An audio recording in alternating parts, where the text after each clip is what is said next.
주보가 좀 바뀌었습니다. 수요일하고 주일 오후 예배가 이렇게 바뀌어 적혀 있습니다. 그래서 예배 본문하고 제목이 바뀌었습니다. 성경 찬송하고는 다 똑같고요.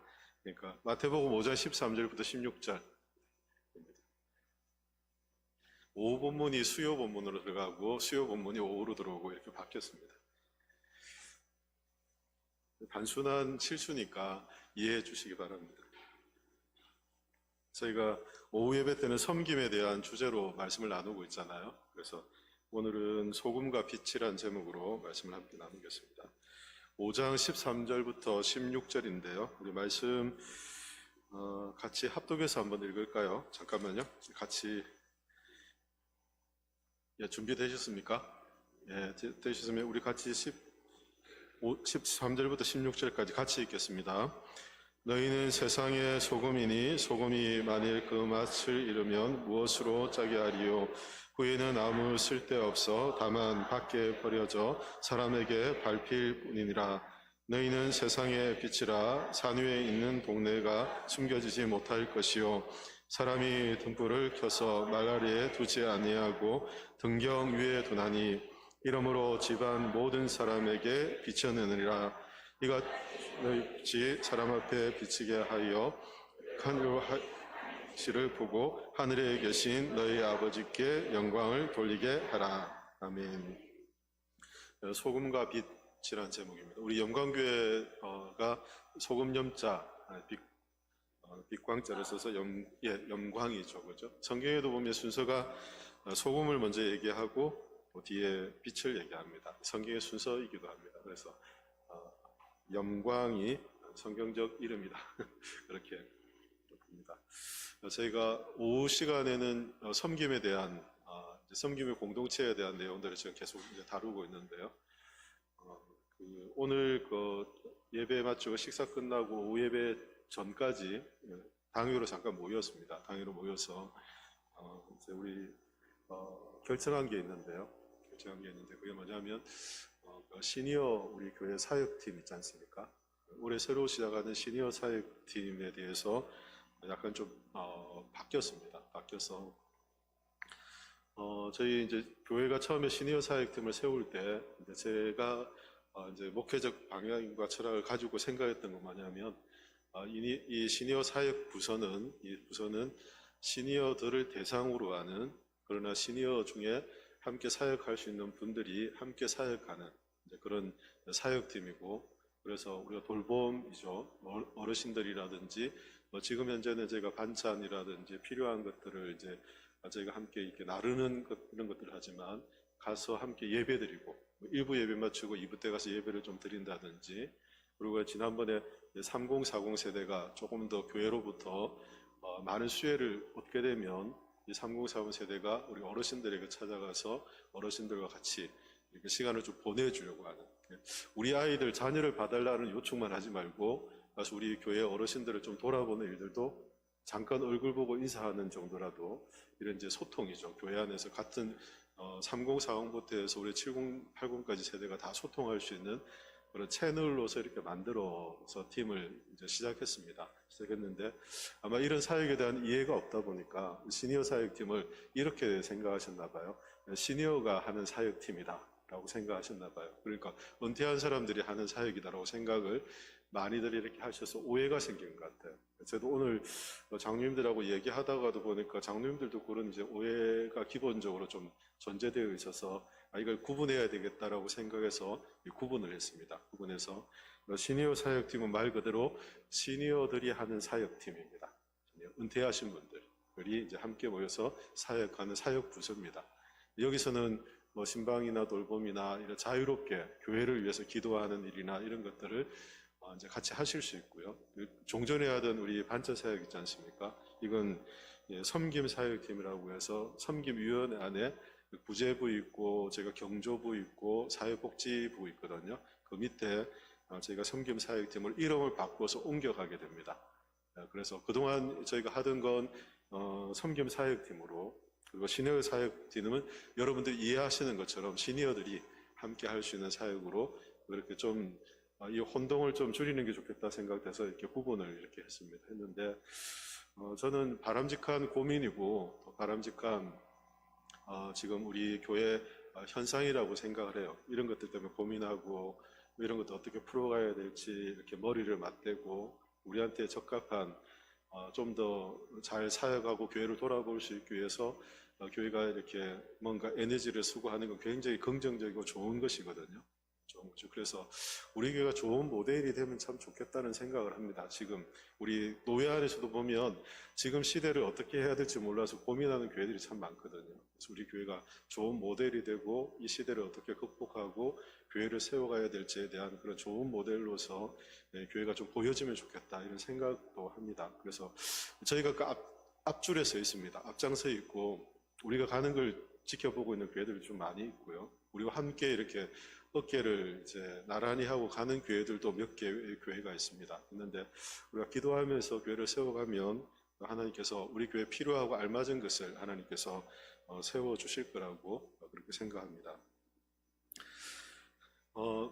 오늘은 그 소금과 빛이라는 제목으로 이제 말씀을 나눌 건데요.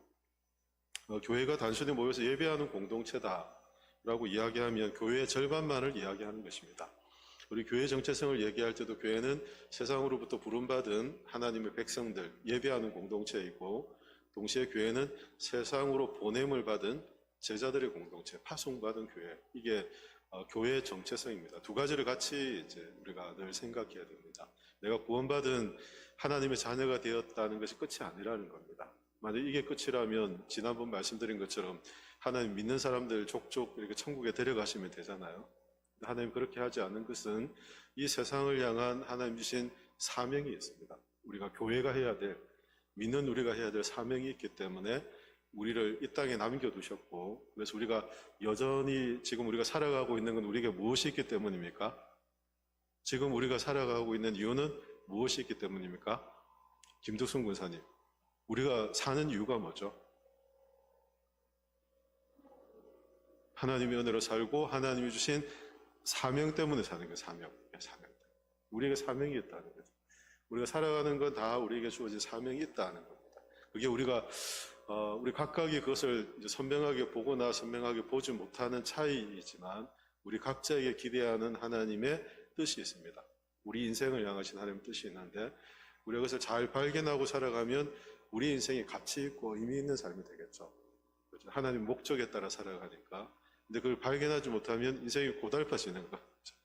내가 원하는 대로 살아가면 하나님의 길과 전혀 다른 길을 가기 때문에 우리 인생이 고달파질 수 있고 여러 가지 우리가 이해하지 못하는 상황들을 자꾸 우리가 경험하게 될 수 있는 거죠. 그래서 하나님이 우리의 인생을 향하신 하나님의 계획하심을 우리가 잘 이해하고 우리 모두를 함께 부르셨지만 우리 모두가 어떻게 각자 세상을 향한 사명을 어떻게 감당해야 될지를 잘 발견하는 것, 이건 우리 예수 믿는 성도들에게 굉장히 중요한 삶의 의미가 됩니다. 의미가 되고 그걸 오늘 말씀을 드리려고 하는데요. 성경은 이런 세상을 향한 사명을 두 가지로 이제 얘기하죠. 하나는 소금의 사명과 하나는 빛의 사명을 이야기합니다. 예수님이 하신 비유 중에 대표적인 비유이죠. 어떻게 제 아들이 세상에서 영향력 있는 삶을 살아갈까? 세상을 향한 영향력이 어떻게 나타나야 될까를 하나는 소금으로, 하나는 빛으로 그렇게 말씀을 하십니다. 소금이 하는 역할은 뭐죠? 소금은 짠맛을 내고 부패를 막는 거이죠. 막는 거. 과거에 그 예수님 시대에는 냉장고라는 게 없었잖아요. 그렇죠? 냉장고라는 거 존재하지 않는 시대였고, 그래서 적절하게 음식을 잘 보관하는 것이 굉장히 중요한 시대였고, 거기에 소금은 굉장히 중요한 역할을 했던, 음식을 잘 보존하기 위해서 중요한 역할을 했던 그런 이제 역할이었죠. 소금 자체가. 그래서 예수님이 소금이라고 하면 마치 음식물을 잘 보존하는 중요한 역할을 했던 것처럼 세상이 죄로 부패해져가는 이 세상이 점점 죄로 부패해져가는 것을 어떻게 하느냐면 하나님의 진리로 그 부패를 막고 세상을 보존시켜가는 그런 사명을 교회가 가졌다는 것입니다. 우리가 가졌다는 거죠.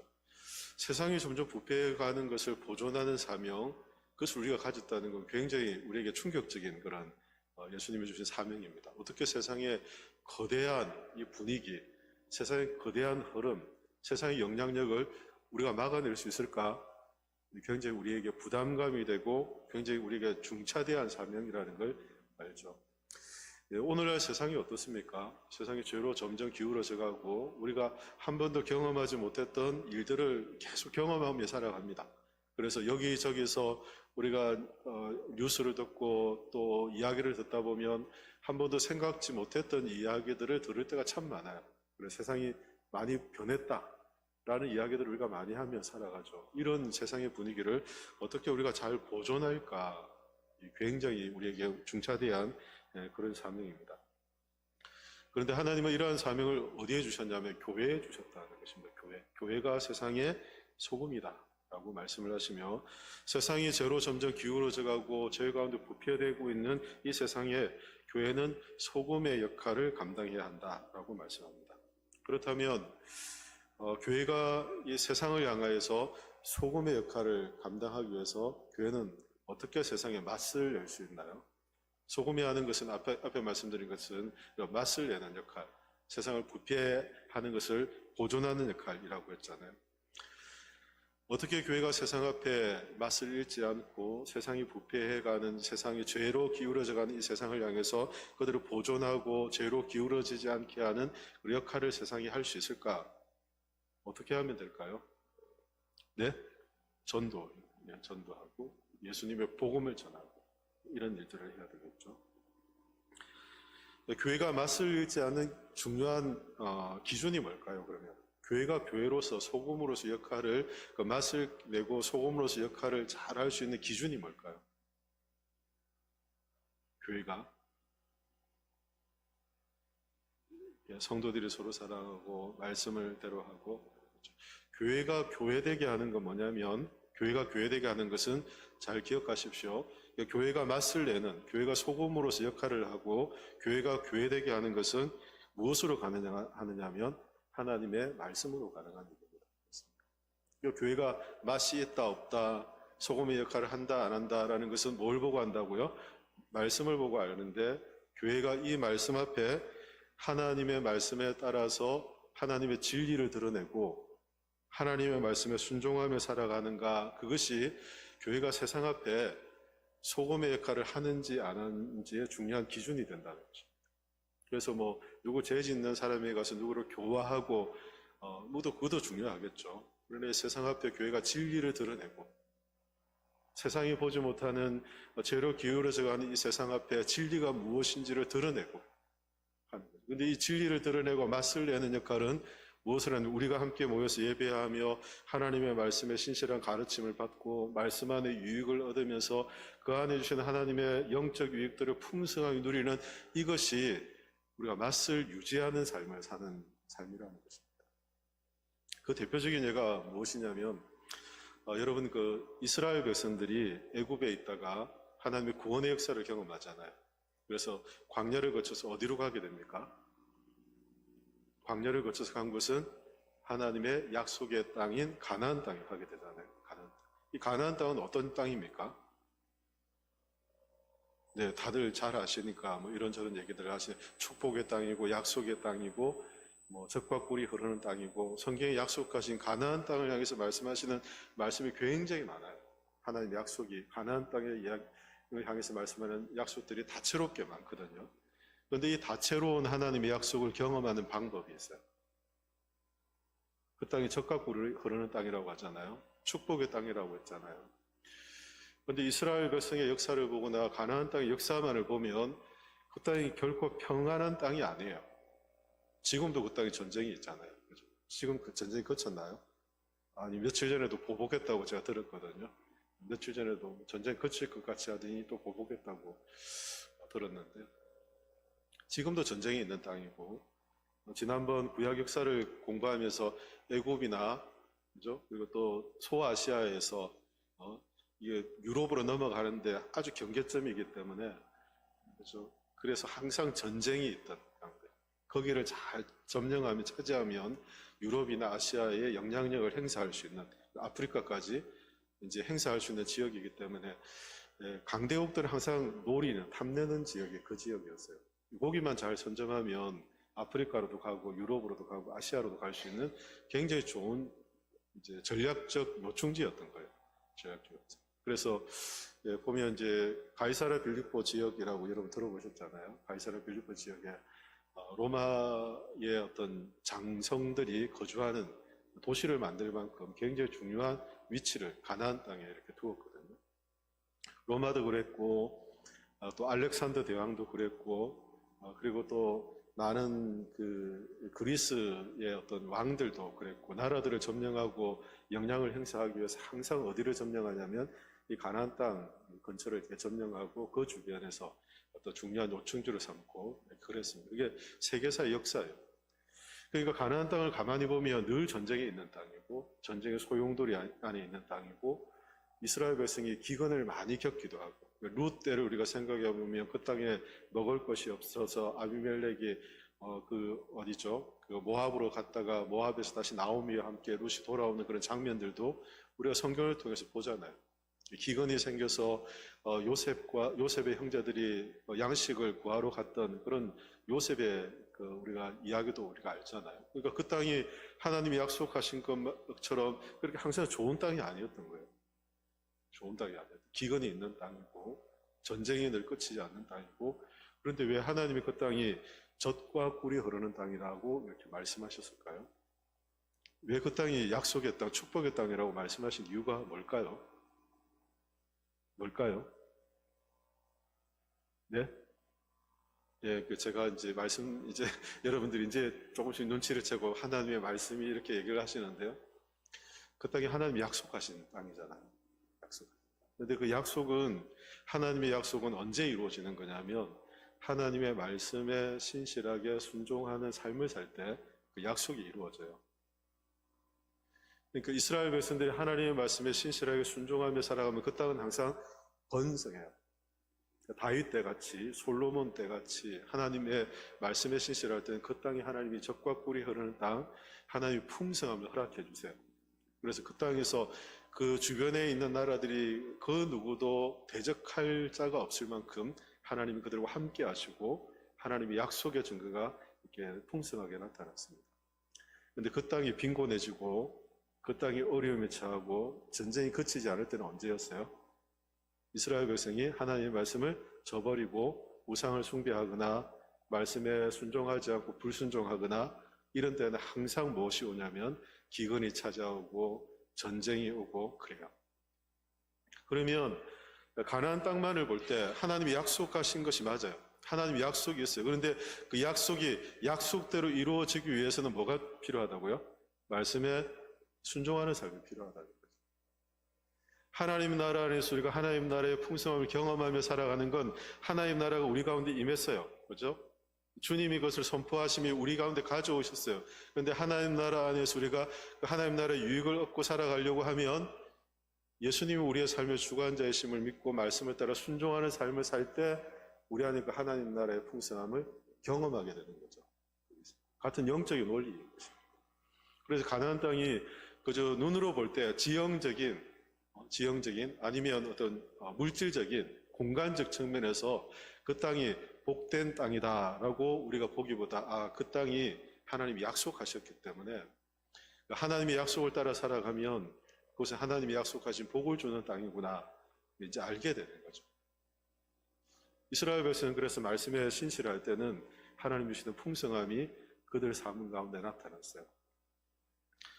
그런데 그 말씀을 신실하게 순종하는 삶을 잃어버리면, 다시 말하면 맛을 잃어버리면 그 땅은 어떻게 된다고요? 세상과 다를 바 없는, 전쟁이 끝이지 않고 세상을 두려워해야 되는, 세상이 오늘 거센 어떤 세상의 흐름에 이게 따라가는 우상 숭배를 하고 이런 일들이 막 거기서 일어나기 시작하는 거죠. 우리를 교회로 부르시고 하나님께 세상을 향해서 우리가 세상이 죄로 기울어져가는 이 세상 가운데 우리가 소금으로서 맛을 내고 이 세상이 부패하는 것을 막는 이 중요한 사명, 중차대한 사명을 주셨는데 어떻게 우리가 그것을 감당할 수 있을까? 우리가 세상 앞에서 하나님의 말씀에 신실한 다스림을 통해 우리가 이 맛을 유지할 교회를 통해서 우리의 삶의 자리들이 하나님의 나라 유익함들이 나타나게 되는 것입니다. 결국 죄로 기울어지는 것을 막는 거나 보존하는 거나 세상을 변화시키는 건 누가 하시는 겁니까? 하나님이 하시는 거잖아요. 근데 그 말씀을 신실히 다스리고 그 말씀에 순종하는 사람들을 통해 하나님께서 이 일들을 하기를 원하신다는 거죠. 그래서 엄밀하게 말하면 가나안 땅이 젖과 꿀이 흐르는 땅이다라고 할 때 이 젖과 꿀을 공평과 정의라고 이렇게 신학적으로 해석을 합니다. 공평과 정의. 그 땅이 젖과 꿀이 흐르는 땅이다 할 때 그래서 젖은 그 짐승의 젖 생각할 수 있잖아요. 꿀은 땅으로 석청 같은 거 이런 거 생각할 수 있잖아요. 그러니까 하나님 그 땅에서 젖과 꿀이 흐르는 이 풍성함을 주실 텐데 이 젖과 꿀이 흐르는 게 거저 우리가 먹고 마시는 문제가 아니라 그 땅이 하나님 나라 안에서 주어지는 그 유익함이 가득한 땅이 될 것이다라는 약속이거든요. 근데 하나님의 말씀대로 살아가면 무엇이 드러나냐면 하나님의 말씀 안에는 항상 뭐가 있습니까? 예? 하나님의 말씀은 항상 무엇을 이루어가는 방향으로 세워지죠?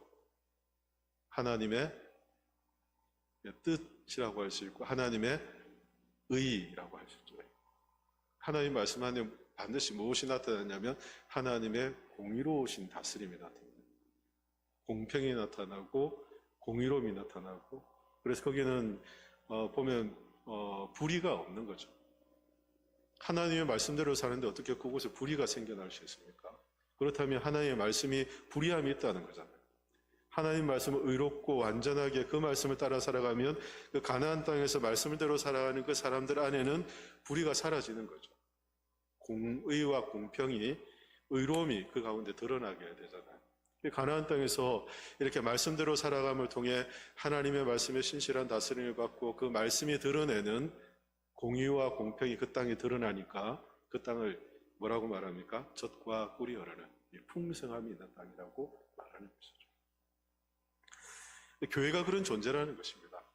우리가 세상으로부터 우리를 부르셨고 우리가 말씀에 신실하게 따르며 우리가 그 말씀대로 살아가면 하나님의 말씀은 공의롭고 의를 드러내기에 우리 교회가 무엇이 드러납니까? 우리 교회가 세상 앞에 공의와 공평과 의를 드러내는 그 존재가 되는 거죠. 교회가 세상 앞에 맛을 잃지 않는 존재가 되는 거죠. 교회가 세상 앞에 이 맛을 잃는 이유는 다른 데 있지 않습니다. 우리가 말씀대로 신실히 살지 않으면 우리가 이 세상 앞에 맛을 잃어버리게 되는 거죠. 왜냐하면 우리를 다스리시는 하나님의 다스림의 원리가 다 빠져버리기 때문에 맛을 다 빼버리게 되는 거죠. 결국 우리가 하나님의 부르심을 받고 세상 앞에 소금의 역할이라고 할 때 이 세상 앞에 어떻게 우리가 맛을 내고 세상 앞에 어떻게 선한 영향력을 나타내고 우리가 세상 앞에 어떻게 세상이 죄로 기울어지는 것을 우리가 좀 보존하는 그런 사명들을 감당할 수 있을까? 결국 우리는 말씀을 통해 말씀 안에 순종함을 통해 하나님의 공의로운 다스림이 우리 가운데 나타나게 하는 삶을 통해 이것이 시작된다는 걸 아는 것입니다. 교회가 하나님의 말씀을 따라 살아가는데 어찌 우리 안에서 불의가 생기겠어요? 그렇죠? 교회가 하나님의 말씀을 따라서 신실하게 순종하는데 우리 안에 어떻게 죄의 세력들이 우리 안에서 작용할 수 있겠습니까? 이런 것들이 다 사라지는 거죠. 그리고 세상의 죄의 세력 앞에 있는 세상 앞에서 교회가 하나님의 말씀에 신실한 다스림을 따라서 하나님의 공평과 하나님의 공의로운 다스림을 드러내는 맛을 내는 그런 역할들을 감당할 수 있다는 것이죠. 그렇게 주님은 교회를 향해서 너희가 세상의 소금이다 라고 말씀을 하십니다. 우리가 하나님의 말씀에 신실하게 다스림을 받고 그 말씀이 우리 안에 의롭고 하나님의 공의로움과 신실함을 나타낸다는 확신을 갖고 말씀에 순종하는 삶을 살아가면 교회를 통해 하나님께서는 이 세상 우리가 살아가는 이 주변이죠. 이 주변에 하나님의 나라를 하나님께서 힘있게 세워가는 일들을 하나님께서 하십니다. 그 일을 하나님이 하시는 거죠. 우리는 단순히 말씀을 따라 살았는데 하나님은 우리가 순종하는 삶을 통해 하나님의 세상을 변화시켜가는 일들을 하신다는 거죠. 우리의 순종의 삶은 하나님의 공의로움을 드러내기 때문이죠. 두 번째는 빛에 대한 말씀을 합니다. 우리 읽은 14절, 15절 한 번 더 같이 읽겠습니다. 너희는 세상의 빛이라. 산 위에 있는 동네가 숨겨지지 못할 것이요 사람이 등불을 켜서 말 아래에 두지 아니하고 등경 위에 두나니 이러므로 집안 모든 사람에게 비추느니라. 아멘. 16절 제가 읽겠습니다. 이같이 너희 빛이 사람 앞에 비치게 하여 그들로 너희 착한 행실을 보고 하늘에 계신 너희 아버지께 영광을 돌리게 하라 라고 말씀하죠. 교회를 향해서 또 다른 비유로 세상의 빛이다 라고 말씀을 합니다. 죄로 기울어져 가고 죄로 부패하는 세상, 그리고 죄로 인해 점점 깜깜해지고 어두워지는 세상을 이제 비유적으로 말씀하시며 소금과 빛의 역할들을 말씀을 하시죠.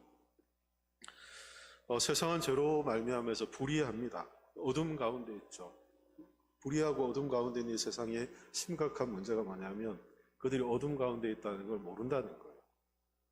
그리고 그것을 안다 하더라도 그 어둠을 밝힐 수 있는 힘이 세상에는 없다는 것입니다. 이게 심각한 문제인 거죠. 그러나 교회는 이 세상의 어둠을 밝히는 역할로 우리를 부름받았습니다. 교회의 사명이 그와 같다는 거죠. 교회는 이 세상을 섬기고 세상의 소금과 빛의 역할을 감당하도록 교회를 부르심을 받았고, 세상은 어두워지고 그 어둠 가운데 있으며 그들이 어두운 가운데 있는지도 알지 못하고 그들이 어둠 가운데서 벗어날 길도 알지 못해요. 그러나 교회는 세상 앞에 무엇을 비춘다고요? 빛을 비추는 존재라는 것입니다. 세상의 소망이 된다는 것입니다. 그렇다면 어떻게 교회가 세상의 소망이 될 수 있을까? 세상의 빛이 될 수 있을까라는 질문입니다. 앞에 제가 우리가 교회가 세상에 맛을 내는 존재라는 것을 말씀의 신실한 다스림을 통해 우리가 하나님의 공의로움을 드러낼 때라고 말씀드렸잖아요. 어떻게 세상에 우리가 빛이 될 수 있죠? 십자가 불을 맨날 켜놓으면 되나요? 어떻게 빛이 될 수 있을까요? 김덕순 권사님, 대답 잘 하시니까. 네.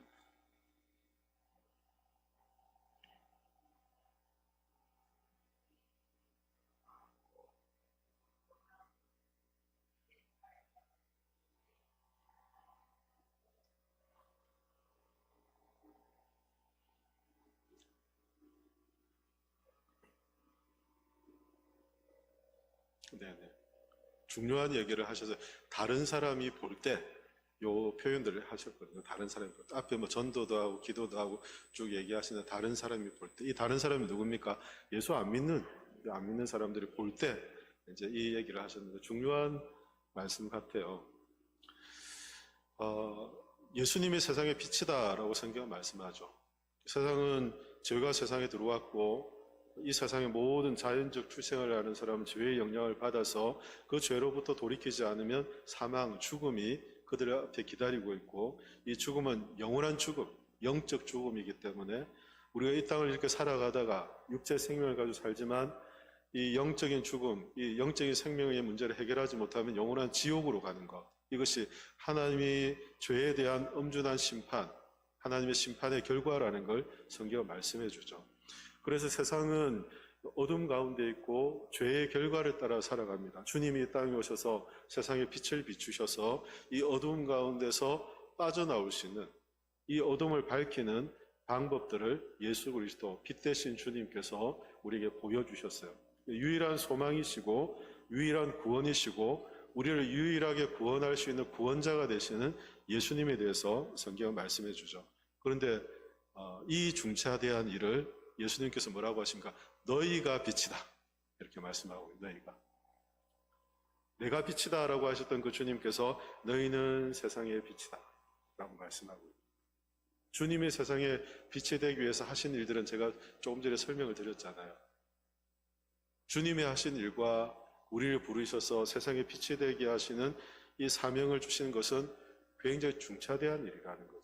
우리가 빛과 소금이라고 우리가 이렇게 쉽게 얘기할 수 있는 부분이 아니라는 거죠. 그러면 어떻게 교회가 세상에 빛이 될 수 있습니까? 어떻게 세상에 빛이 될 수 있죠?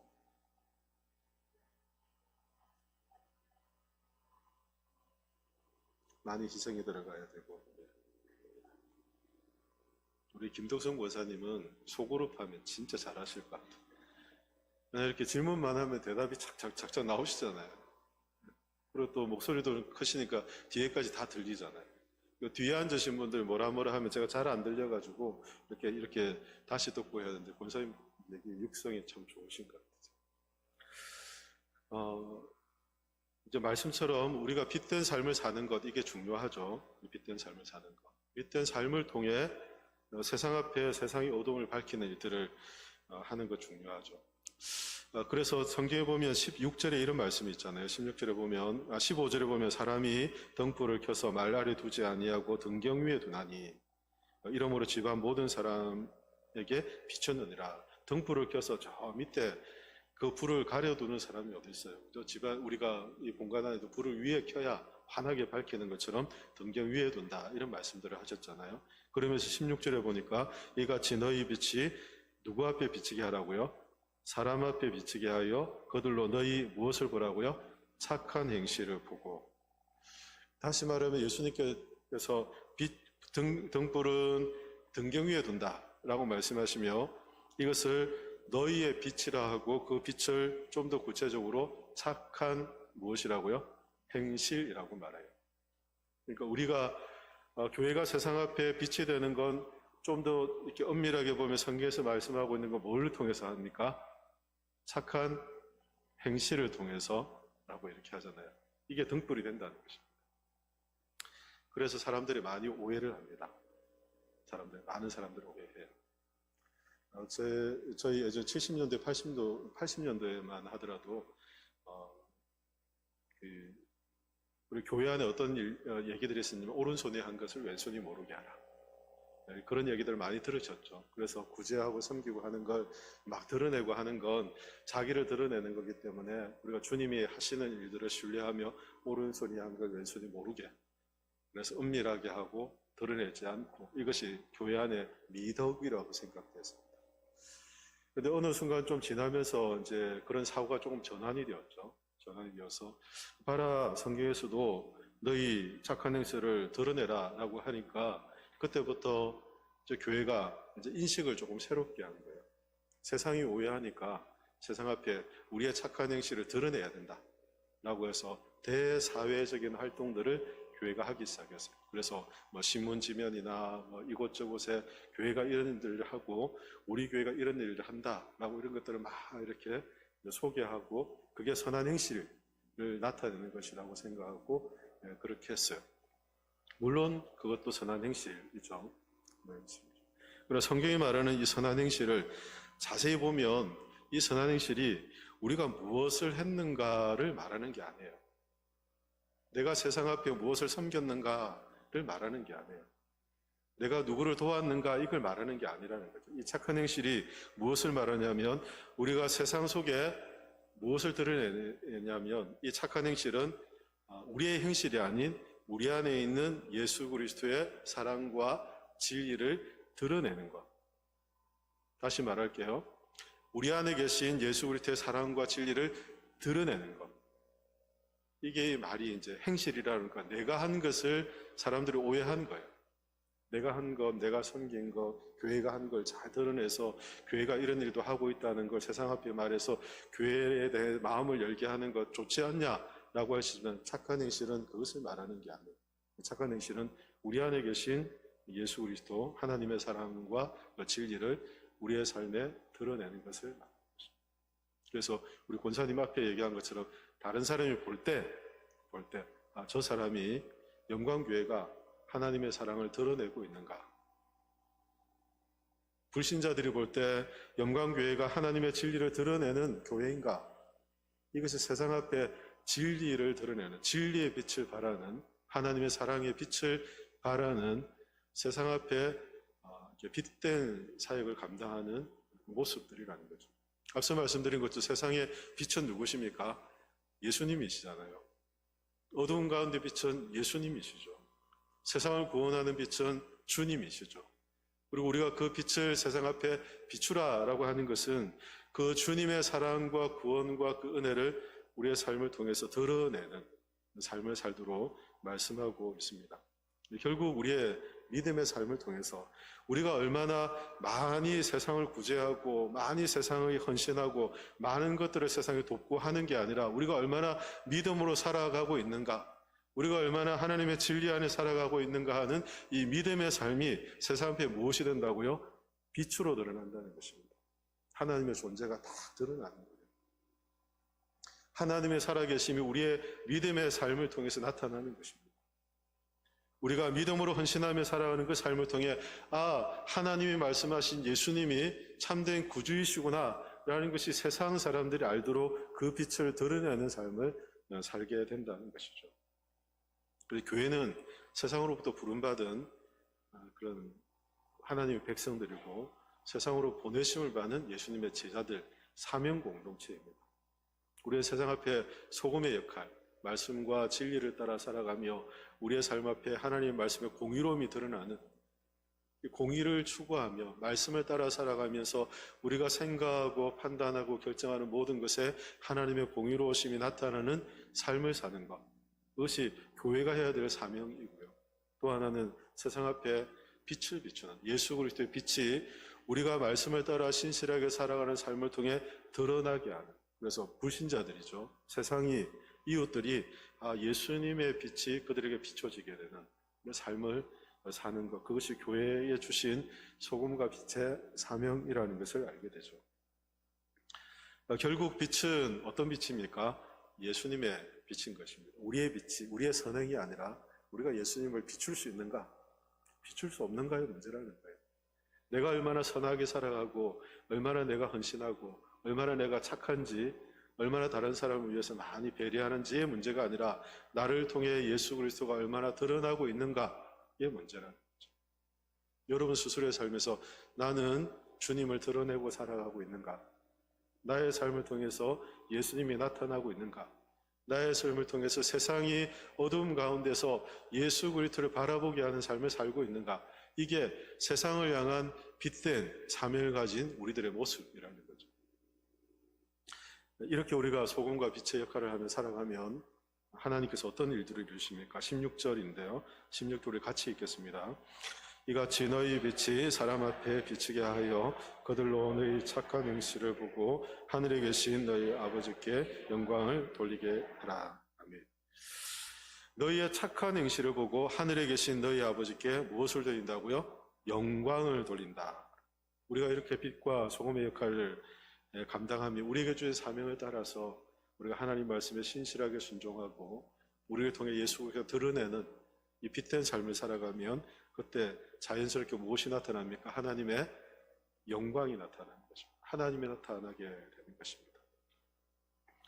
이처럼 교회는 착한 행실, 예수 그리스도를 드러내는 예수 그리스도의 빛을 세상에 나타내는 이 섬김의 삶을 통해 이 섬김을 통해 세상을 섬기는 곳이 교회입니다. 그래서 우리가 많은 섬김의 일들을 하잖아요. 교회가 섬김의 일을 하면서도 예수 그리스도를 드러나지 않는다면 우리의 섬김은 아무런 소용이 없는 거예요. 우리의 섬김에 주님이 드러나지 않는다면 아무런 의미가 없는 거예요. 우리의 섬김에 누가 드러나야 됩니까? 예수님이 드러나야 됩니다. 하나님의 사랑이 나타나야 되는 것입니다. 우리의 섬김이 나의 섬김이나 우리 교회가 다른 사람을 배려하고 사랑하고 하는 희생적 이 어떤 인간 중심적인 이런 희생이 아니고 주님의 사랑과 하나님의 사랑이 온전히 드러나는 그 섬김이 되어야 한다는 것이죠. 예수님의 이 땅에 오셔서 병자를 고치셨고 또 가난한 자를 도우셨고 또 죄인을 용서하시며 세상을 향한 구원의 빛이 되어주셨고 어떻게 세상을 섬겨야 될지를 우리에게 보여주셨습니다. 주님을 따르는 믿음의 사람들, 교회는 주님이 보이신 것처럼 우리가 우리의 착한 행실이 아니라 예수 그리스도를 드러냄을 통해서 하나님께 영광이 되는 삶을 사는 것, 그것이 교회가 세상을 향한 섬김의 사역이라는 것을 알게 됩니다. 교회가 섬김의 비전들을 가지고 있습니다. 5대 비전 안에 우리가 섬기는 교회라고 해서 지역 사회를 돌보고 섬기는 교회라는 비전을 갖고 있습니다. 이 섬기는 교회의 비전은 1절에 말씀드린 것들 그저 우리가 구제하고 어려운 사람을 돕고 어떤 그들의 필요를 채우고 하는 그 정도가 아니라 우리가 그들의 상황에 이 지역 주민들과 함께 하려고 하는 태도를 말한다 말씀을 드렸습니다. 주님께서 어려운 자, 가난한 자, 병든 자, 죄인들과 함께하며 그들의 아픔과 그들의 문제를 치유하셨던 것처럼 우리가 이 지역과 함께하려고 하는 그 마음이 참된 섬김의 사역을 감당하는 교회 사역의 본질이라는 것을 우리는 기억해야 합니다.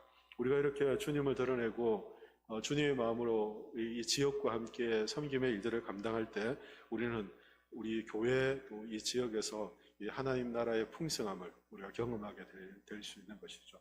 저는 우리 영광교회가 참 바라는 것은 말씀의 신실한 통치를 받고 말씀의 안에서 참된 유익을 얻음으로써 우리의 삶 안에서 먼저 공평한 하나님의 말씀의 다스림이 나타나고 하나님의 말씀의 유익이 나타나고 이것이 점점 우리의 가정이나 우리의 삶의 자리에서 이 하나님 말씀의 신실한 다스림이 나타나서 이 우리가 살아온 이 지역이 하나님의 신실한 통치와 다스림이 있는 거룩한 도시로 지역으로 변화되는 그런 비전을 우리가 좀 품어야 하지 않겠습니까? 그런 소망을 저는 가집니다.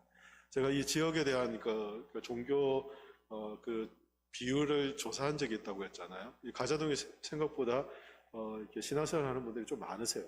기독교, 그리고 천주교 몇 개를 이렇게 보면 굉장히 높으세요.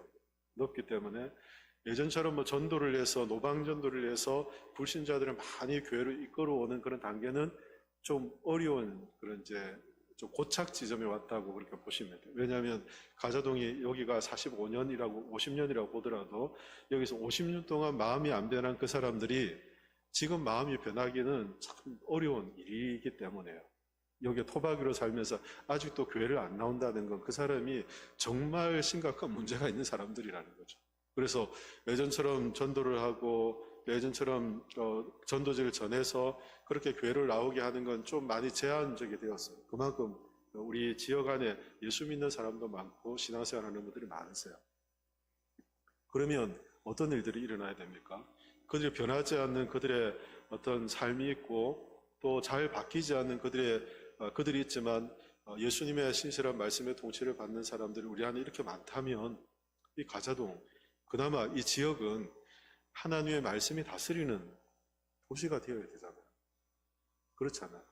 우리 영광교회도 있고 예일교회도 있고 성린교회도 있고 저기 어디죠? 가자제일교회도 있고 교회들이 많은데 이 교회를 나가는 성도님들이 말씀의 신실한 다스림을 받는다면 이 지역에 몇 명쯤 될까요? 한 3, 4천 명 될까요? 3, 4천 명이 되는 사람이 이 가자동에서 말씀의 신실한 다스림을 받고 빛과 소금의 역할을 감당하는데 어떻게 이 가자동이 안 바뀔 수가 있어요? 어떻게 이 가자동이 하나님 나라가 안 세워질 수가 있어요? 우리가 그런 거룩한 비전과 꿈을 품고 우리의 삶의 자리에서 내가 말씀을 따라 나는 이 말씀에 순종하는 삶을 살았어요. 말씀 안에 유익이 있다는 걸 알고 살아요. 이 말씀 안에서 그리스도가 드러나도록 주님이 드러나도록 그렇게 살아요. 그런데 이 삶을 통해 주님의 영광을 드러내시고 주님을 드러내시는 삶을 살아가기에 우리 한 사람 한 사람이 이런 신실한 말씀의 다스림을 받으면 이 땅은 하나님의 거룩한 나라로 세워져가는 은혜를 우리가 경험할 수 있게 되는 거죠. 우리가 인생을 살아가며 우리 이런 비전과 소망을 갖고 이 사명을 갖고 살아야 되잖아요. 그래서 여러분 그렇게 여러분 가정이나 여러분 삶의 자리에 이렇게 선포를 하십시오. 내가 하나님의 신실한 다스림을 따라서 소금과 빛의 역할을 감당하면 하나님 나를 통해 나로부터 하나님 나라를 하나님이 세워가신다. 나를 통해 예수 그리스도의 빛을 세상에 비추신다. 나를 통해 이 죄로 얻어가는 이 세상에 더 부패하지 않도록 하나님께서 이 세상을 하나님께서 보존하시는 역사를 일으키신다. 이것을 우리가 신뢰하며 이 세상을 섬기는 삶을 우리가 함께 살아가야 할 것입니다. 저는 이런 사명을 갖고 여러분 삶의 자리에서 이 한 주도 승리하셔서 다 싸움에서 다 이기시고 또 교회로 오셔서 우리가 함께 주님을 찬양하고 예배하는 영광스러움이 있기를 예수님의 이름으로 축원합니다. 이제 기도하겠습니다. 살아계신 하나님 은혜를 감사합니다. 오늘 주신 말씀을 따라 우리에게 사명자로 우리를 부르시고 교회가 세상을 향해 소금과 빛의 사명이 있음을 말씀하시며 우리가 말씀을 따라 신실한 다스림을 받고 살아갈 때 예수 그리스도가 드러나고 하나님의 사랑이 드러나며 세상이 죄로 기울어져가는 이 세상을 향해 하나님의 보존하심의 역사를 우리가 경험하게 됨을 말씀을 붙잡게 하셔서 감사합니다. 하나님, 우리는 작고 미약하지만 우리의 말씀에 신실히 순종하는 삶을 통해 하나님께서 거룩한 하나님의 나라를 이루어 주시고 우리의 가정이 변화되게 하시고 우리의 삶의 자리가 변하게 되게 하시고 우리가 교회가 변화되며 이 지역이 변화되는 하나님의 나라가 세워지는 복된 역사 있도록 하나님 은혜를 더해 주시옵소서. 감사드리며 살아계신 예수 그리스도 이름으로 기도하옵나이다. 아멘.